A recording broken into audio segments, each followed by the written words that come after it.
हरिओम गुरु प्रेमियों, आज का ये दृष्टांत है कि ये मौका बार बार नहीं मिलेगा। तो बहुत ही प्यारा वृत्तांत है, तो आप सब जरूर से ज़रूर सुनिएगा। अगर देखा जाए तो आज के ज़माने में इंसान को अपने इस जन्म का हिसाब इसी जन्म में चुकाना पड़ता है, क्योंकि पहले भगवान कॉपी पेन लेकर के हिसाब करते थे, इसलिए उन्हें हिसाब करने में अधिक देर लगती थी। आज के ज़माने में भगवान के पास भी लैपटॉप आ गया है, तो उन्हें मानव के कर्म का फल देने में यानी कि हिसाब करने में देरी नहीं लगती है।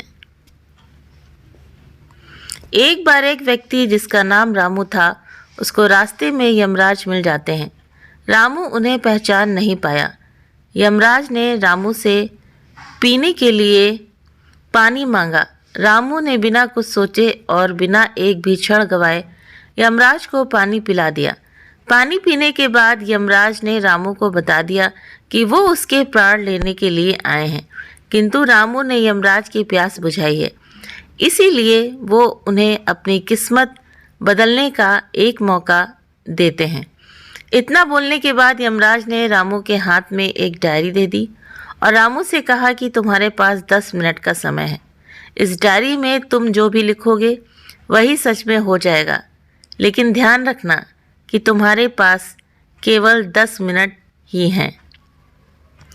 रामू ने डायरी खोलकर देखा कि पहले ही पेज पर लिखा था कि उसके दोस्त को लॉटरी निकलने वाली है और वो करोड़पति बनने वाला है। रामू ने वहाँ लिख दिया कि उसके दोस्त की लॉटरी ना निकले। अगले पेज पर लिखा था कि उसका एक रिश्तेदार चुनाव जीतकर मंत्री बनने वाला है। उसने वहाँ पर लिख दिया कि उसका रिश्तेदार चुनाव हार जाए। इसी तरह वो पेज पलटता रहा और अंत में उसे अपना पेज दिखाई दिया। जैसे ही उसने कुछ लिखने के लिए अपना पेन उठाया कि यमराज ने रामू के हाथ से डायरी वापस ले ली और कहा कि बोलो, बस तुम्हारे 10 मिनट तो अब ख़त्म हो गए हैं। तो अब रामू के पास में कुछ भी नहीं बचा। अब बोले कि कुछ नहीं हो सकता है। तो यमराज ने कहा कि तुमने अपना पूरा समय दूसरों का बुरा करने में व्यतीत कर दिया और अपने आप को ही खतरे में डाल दिया। अब तो तुम्हारा अंत निश्चित है। अब तुम्हें कोई नहीं बचा सकता, क्योंकि तुम अपने आप को ही नहीं बचा पाए।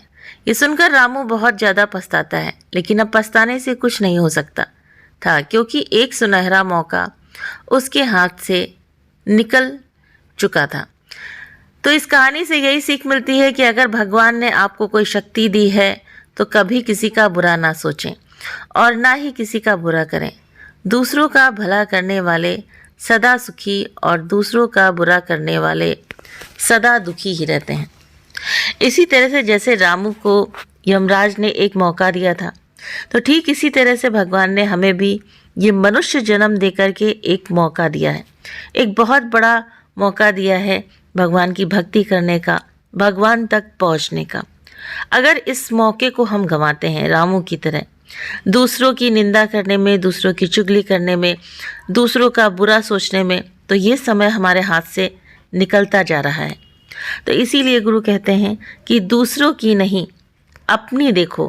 कहने का मतलब है कि दुनिया न बदले, बदल जाएं हम। दुनिया को बदलने में लगे होते हैं, हम परिवार को बदलने के लगे होते हैं, परिवार के सदस्यों को चाहते हैं कि वो बदल जाए, वो ऐसा क्यों है, फला ऐसा क्यों है। तो गुरु कहते हैं कि आप अपने को बदलो। दुनिया का हमने ठेका नहीं ले रखा है, क्योंकि ऐसा नहीं है कि घर परिवार में हम कहते नहीं हैं, कहते हैं। एक बार कहो, 2 बार कहो, 3 बार कहो, 4 बार कहो। बार बार कहते रहने से अगर कोई नहीं बदलना है तो उसके हाल पर छोड़ दो। लेकिन अगर आप माँ हैं तो बच्चों को तो बार बार ही कहना पड़ेगा। तो गुरु ने चारों तरफ का ज्ञान दिया है, इसीलिए हमें गुरु का ज्ञान लगाना है। हरिओम तत्सत।